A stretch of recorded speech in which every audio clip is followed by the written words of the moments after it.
we get to the harder stuff, let me just show you a little bit of the nomenclature.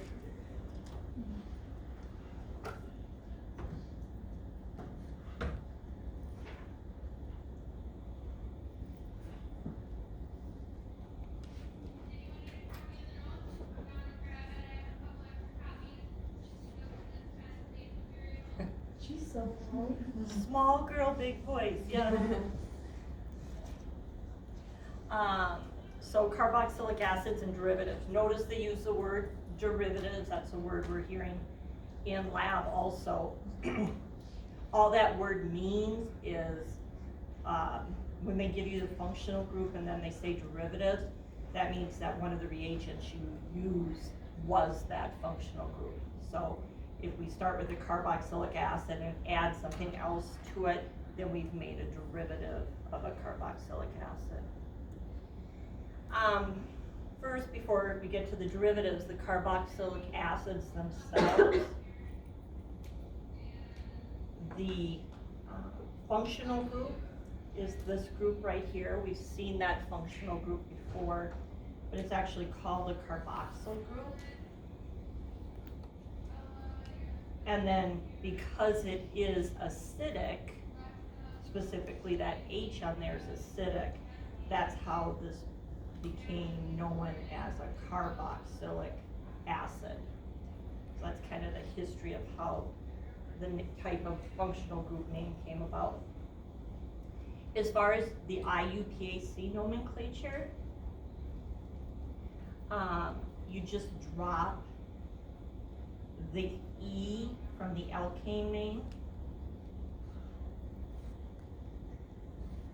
and add a new suffix.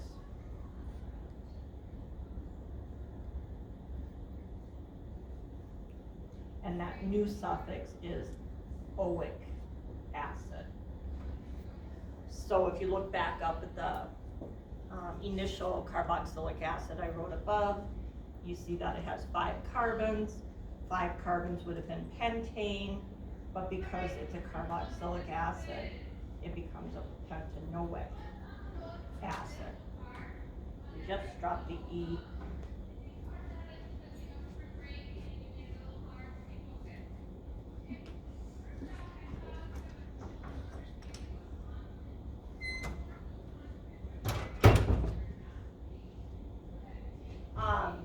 The carboxyl group takes priority over any other group we've talked about so far, so that's automatically carbon number 1. We're not going to name it in this group, but if you do even have a carbonyl group here, then it becomes a keto carboxylic acid. So the carboxylic acid is still taking priority. One thing we will name in this one is, like, if you have an OH group on there, if you have an OH group on there, just like when we were naming aldehydes or ketones, that's a hydroxy group. So this particular one then would become 3-hydroxy pentanoic acid. Does that make sense?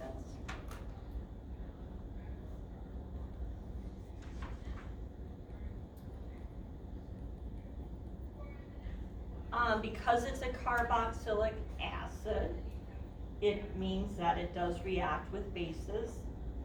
We did that, we would have done that. We ended up not being able to make the benzoic acid because we were out of carbon dioxide gas, but one of the procedures, if we had made the benzoic acid, is benzoic acid would have been insoluble in water. Follow that train of thought for a second. You have 7 carbons and 2 oxygens. Remember, it's that 3-to-1 ratio that's water soluble. So this happens to be water insoluble. But had we done this reaction, what they had you do within it was they were going to have you react it with sodium bicarbonate.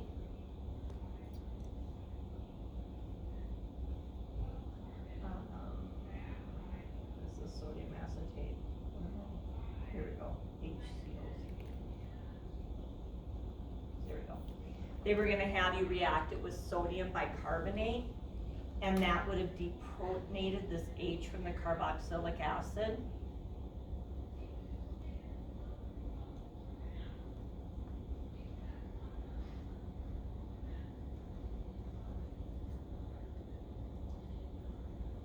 Okay, that would have deprotonated it.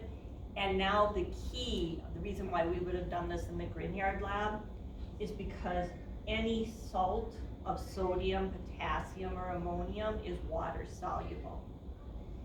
So had any of us been able to do this one, do you know how like with the triphenylmethanol, we reacted it with petroleum ether and then filtered it and got our solid triphenylmethanol back?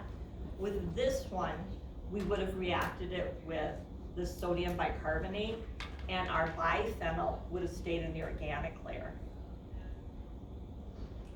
And your product would have gone in the aqueous layer. So then you could have just separated them, and then you reprotonated the aqueous layer, and your product would have precipitated out. Had we been able to do this, this one's way slicker or easier from a technique point of view, because you can just flip the solubility from water soluble to organic soluble by either protonating or deprotonating. But anyways, right, as far as nomenclature goes, that's where I was heading to, is when you have a salt of a carboxylic acid, then they're named as, you drop the E again. Well, actually, you drop the ic acid, I should say, and you add ATE to the suffix.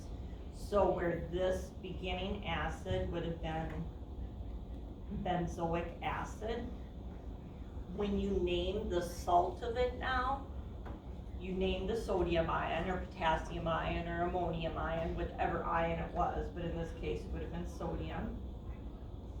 And then you drop the ic acid, and this becomes sodium benzoate. So you dropped the ic acid from the carboxylic acid name and added ATE. And if you're a label reader, you see this in a lot of boxed goods, that's a preservative. And instrumentally UHPLC, On benzoate. benzoate. Mm-hmm. Yeah. So that's how you name those. If you have a salt of a carboxylic acid, you drop the ic acid and add ATE. So let me give you an example here. So if you had, say,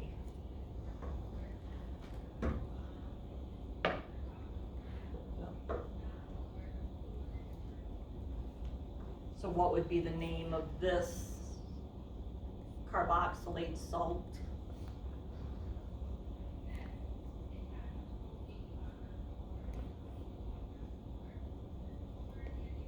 Well, you see there's a K, so this would have been potassium. There's 1, 2, 3, 4, 5, 6 carbons. So that means it came from hexanoic acid, but we drop the ic acid and add just ATE. So that would have been potassium hexanoate. The one exception to this is a really common acid.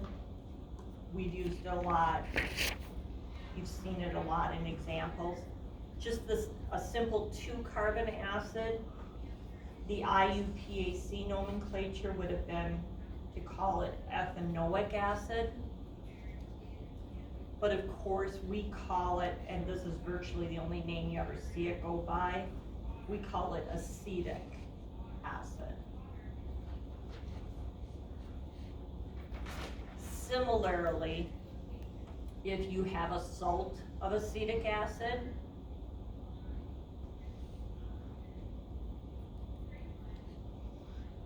so if we have the sodium salt of acetic acid, you still just drop the ic acid and add ATE. So this would be sodium acetate.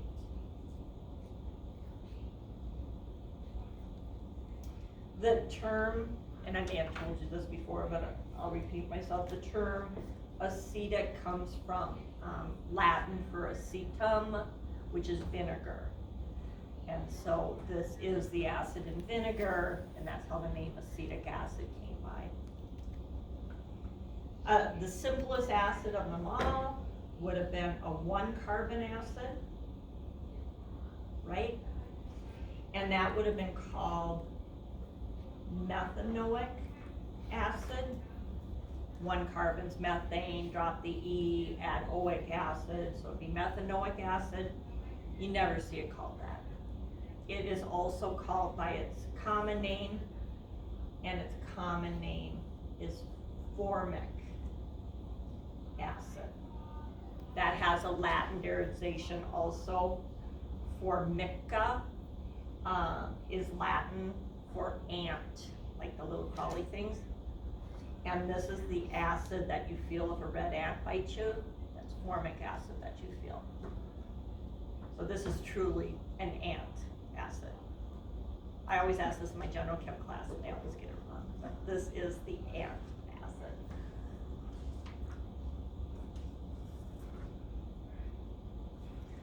So, then the other derivatives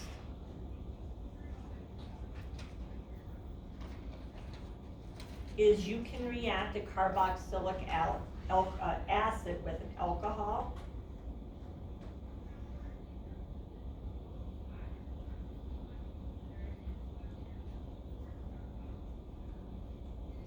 And the product you get from that is an ester.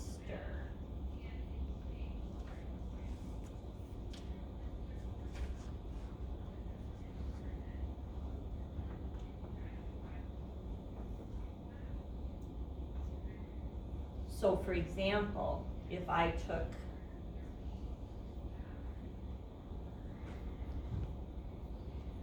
say propanoic acid, so the 3-carbon acid,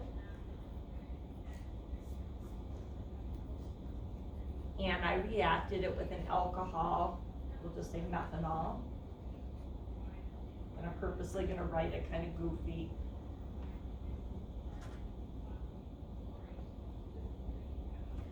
These two, and we're going to go through the mechanism ultimately. I'm not going to go through the mechanism right this minute. But what this does is it's a reaction that's in equilibrium. It requires an acid catalyst, but it's a dehydration reaction. And you guys know what that word means. So you end up losing water when these two react. So you lose water, and then the organic parts will connect. And this is the product you get when you have a carbonyl OR group. So in other words, there's no H on that oxygen anymore. There's some sort of carbon containing group. That's an ester. So esters have this general look to them. So you have an R group on the carbonyl side and an R group on the singly bonded oxygen side. This is still nomenclature, so I'm going to just refocus us back to the nomenclature. It's named super similar to how we were just naming the salts, except instead of a potassium or sodium here, you just name whatever that R group is. So in this case, it's a methyl group. So this would be called methylpropanoate. If they had asked me, I would have suggested to have a different suffix and not have the same suffix that we do for salts, but they did ask me that. And so oddly, in my mind anyways, these have the same suffix. The only difference is you name the R group or you name the cation. So they're named very analogously, right? So let me just point that out again. So if you had this 3-carbon group here and a potassium, this would have simply been called potassium propanoate. So they do look virtually the same. You just name the R group or you name the cation.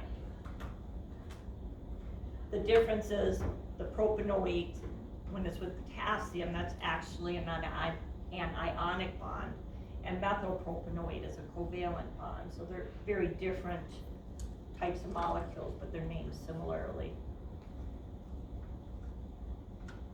And we're gonna go through this mechanism in a little bit here, and this mechanism super similar to what we were doing in the previous chapter. And you might remember I said, if you're doing a mechanism and you have a carbonyl group, the first step we're gonna do is protonate that carbonyl group, and that's gonna be the same step that we'll do first here also. However, before we get to that, another derivative of carboxylic acids are anhydrides.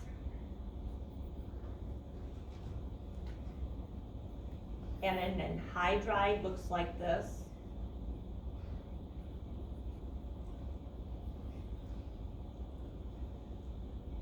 So here's the carboxylic acid you started with, and you end up reacting it with another carboxylic acid, the same one typically, otherwise you would get a mixture of anhydrides. But this is the anhydride linkage, this carbonyl oxygen carbonyl group. And as far as naming them, it's very easy. If you had, we'll just stick with our 3-carbon one that we've been dealing with here. So if we had this anhydride, so notice we have that 3-carbon group again. So this would have been made from propanoic acid. This is simply called propanoic anhydride.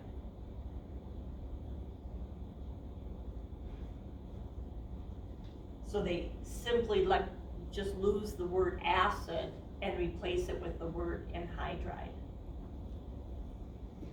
One of the ways you can make this is just to take 2 moles of the very same acid, identical acid,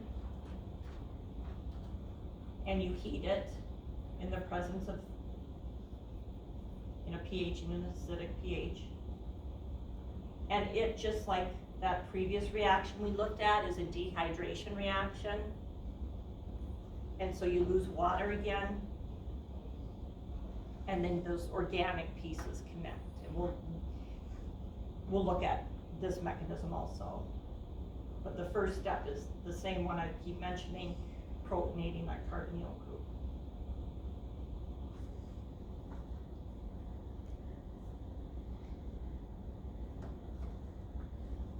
Okay. So we have esters you make by reacting an acid with an alcohol. We have carboxylate salts, which you get by reacting an acid with a base. We have anhydrides, which you get by reacting 2 acids together. And now we have another one called, they're called 2 things. Generically, they're called acid chlorides, but IUPAC-wise, they're called acyl chlorides. And this is going to be done in a reaction that we've seen before. We just didn't see it reacting with a carboxylic acid. Do you recall, and I'll write it with a carboxylic acid, but do you remember this reagent, thionyl chloride? We used thionyl chloride with alcohols, and we made it into an alkyl chloride.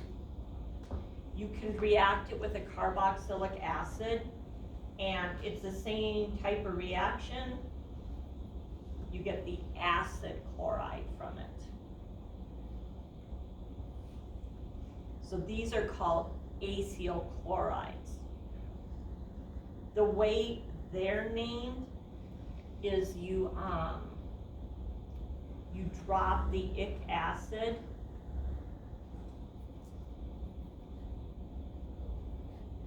and you add acyl chloride.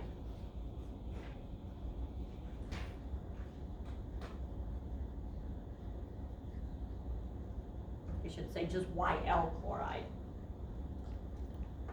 Just YL chloride. And so, where this is acetic acid, when we're talking about its acyl chloride derivative, it's called, and we have this, you used this last week in lab, this is acetyl chloride. So you see that this would have been acetic acid, that's what it came from. Drop the ic acid and add YL chloride. Let's try another one here.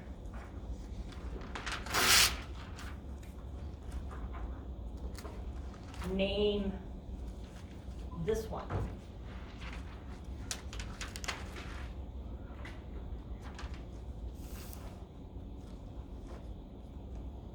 How do you suppose that, what would be the name of this acyl chloride molecule?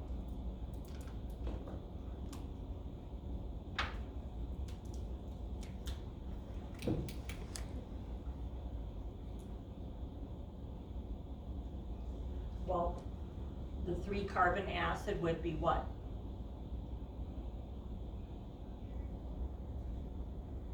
Three carbons is propane, right? If it's an acid, it becomes, drop the E. Propanoic acid. Propanoic acid. And now it's a chloride, so we drop the ic acid, and it becomes propanoyl chloride. Right? Dropped the ic acid and added YL chloride. We're not going to deal with them, but I mean, if you did have a bromine here instead of a chloride, it would be a propanoyl bromide. Propanoyl chloride. What about this one?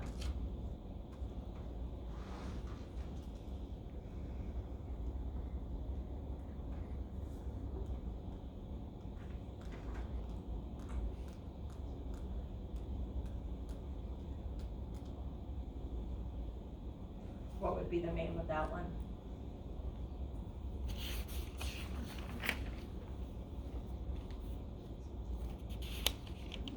So it was benzoic acid is what it came from. So you drop the ic acid, so it would have been benzoic, drop the ic acid, add YL and the word chloride. So this is benzoyl is how you pronounce it, chloride. And I think we'll have that reagent out also. Then the last derivative is going to be amides. And amides look like this.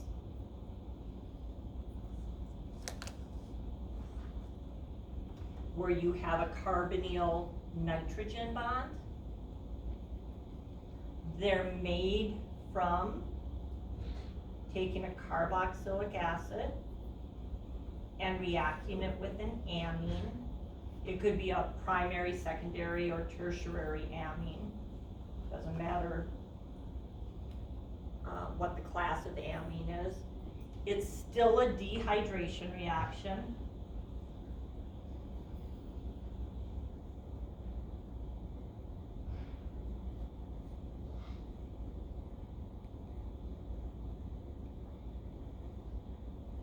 So water is one of the products from it. This is one you've seen if you've had any biology or biochemistry, because in biochemistry, this kind of linkage is called a peptide linkage. And a peptide linkage is an amide linkage, but a peptide linkage is the type of linkage we describe when we're talking about a protein. So if you react amino acids with another amino acid, an amino acid is just a difunctional one of these. So you would have, say, you know,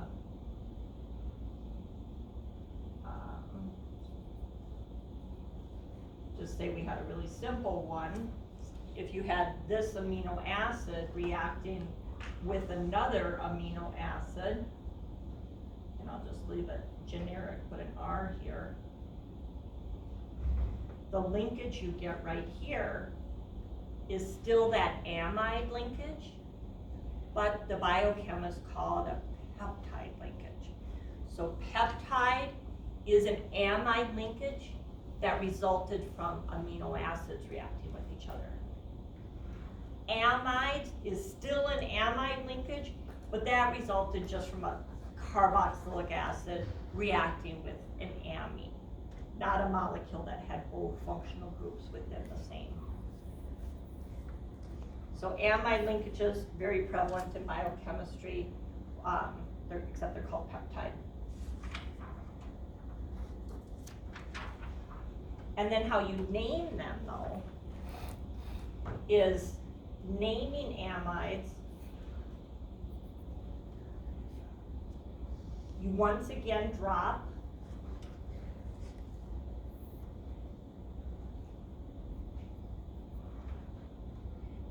the ic acid again, and you add the word amide. Okay? So if we took, just go with an easy one, if we took acetic acid,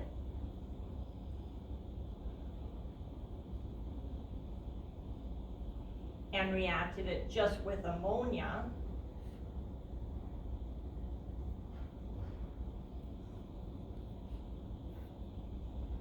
you'd form water, and then this amide. And the way you would name this would be just dropping the ic acid from acetic acid and adding the word amide, and it's just all one word. So this would become acid amide. And if you had reacted it with an amine that had some carbons on it, so let's say you have this, so you have a methyl group on your amine. First of all, could you predict the product here? We'll go through the mechanism, but right now it's pretty easy to see how they come together.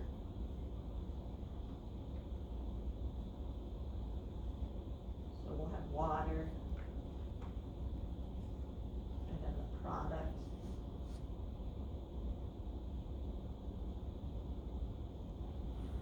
Did you get that as a product? Do you see how that came together? Now the name of it, the base name of it is still gonna be acet amide, but now you just have to say what groups are on the nitrogen.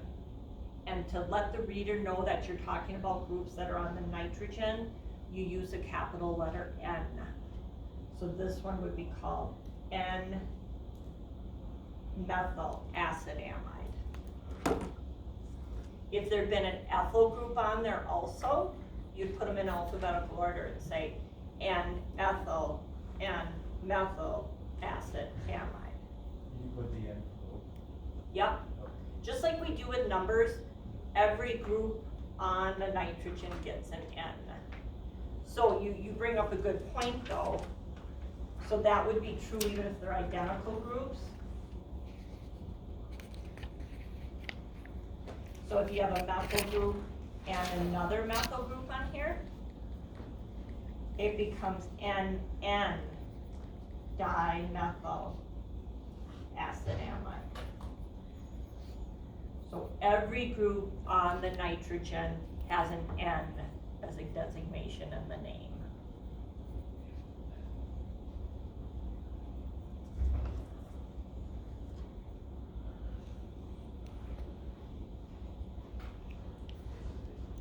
So how would you name this one then?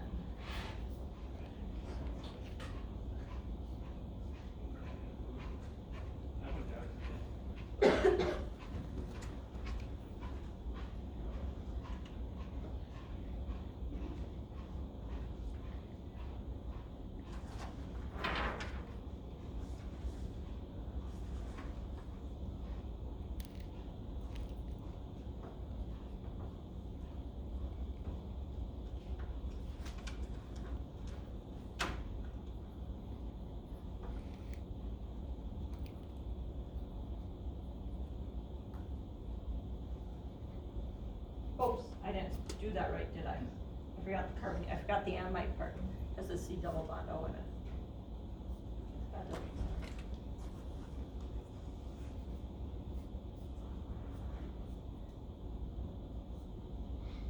Previous one would have been N-propyl aniline, but that's not what it is now, it's amide. So what carboxylic acid did this originate from? Benzoic acid, so that would have become a benzoamide. And then you have N-propyl.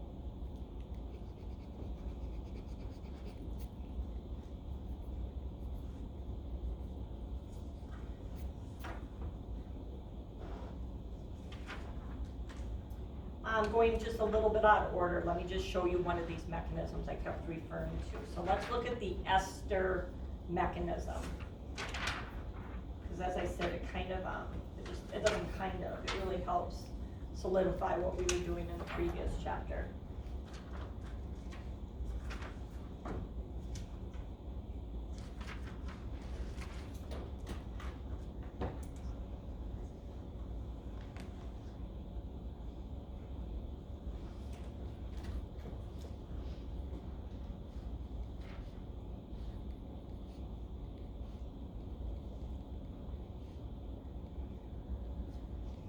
And the way we proved this mechanism is that we labeled the oxygen, well, we could have labeled them in either group. We labeled the oxygen in the alcohol group and then found out where it was in the final product. Okay, this helped with the mechanism. So let me show you how this mechanism proceeds. So as I indicated to you already, when you have a carbonyl group and you're in the presence of an acid, protonate it. So we're gonna go ahead and protonate that carbonyl group.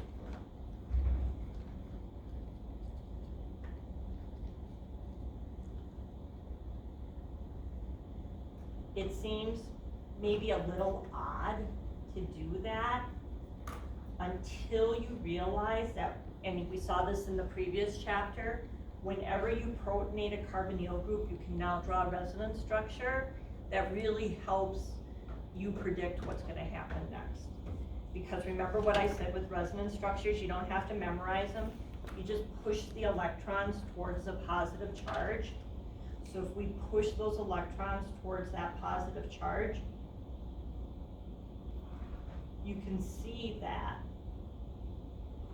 one of the resonance structures actually shows the carbon of the carboxyl group with a positive charge attached to it.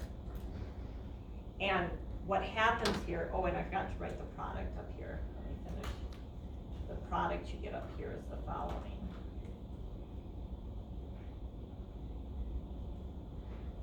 We ended up seeing when we ran this reaction that the labeled oxygen ended up in the ester. And the water ended up being an unlabeled oxygen, which told us it was this one. You follow how that worked? Okay, so now for the rest of the mechanism,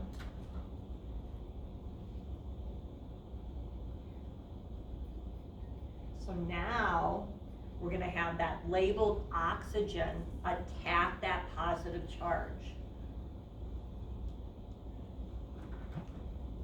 When it attacks that positive charge, see if you can't draw what that intermediate's gonna look like right here. I'll draw it for you in a second, but see if you can first.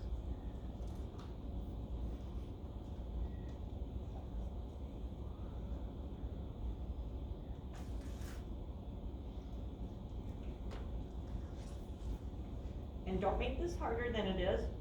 You know, nothing happened to this CH3 group.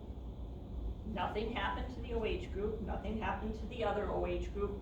The only thing we changed is that this labeled oxygen ended up becoming bonded to that carbon, and because it now has 3 bonds to it, it would have a positive charge. Now let's look. look where we're at. We have an H here, we have two OH groups here. You look at our final product. Do you see what must happen? We first need to deprotonate this H, right? We've done that before. So we're gonna deprotonate that H with water.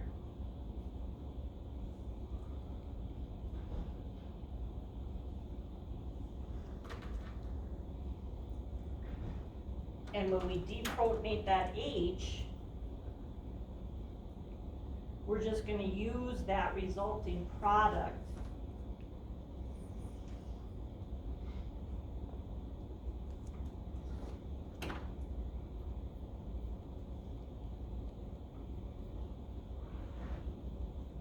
to protonate one of these OH groups. So in your book, sometimes they'll just call this a proton transfer step, because in essence, what looks like it happens is that this H leaves that oxygen and goes on one of those oxygens. And why is it doing that? Well, because we know we lose water. So we're gonna show how that loss of water can occur. So we're gonna have one, doesn't matter which one of those OH groups you have protonated.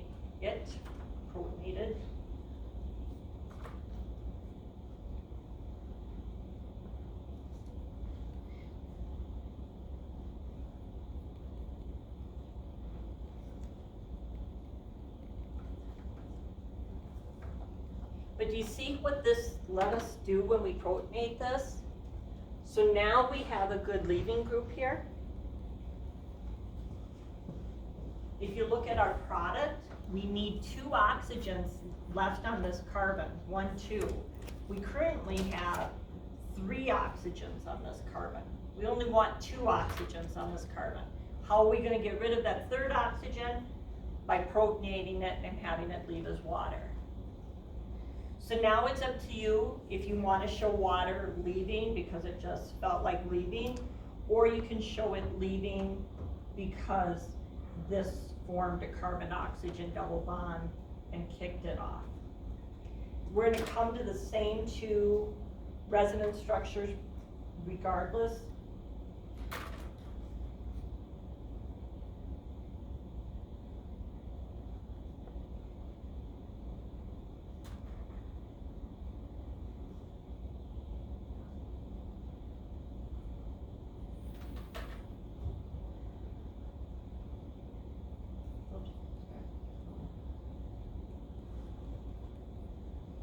So either way, and sorry I got that so squished.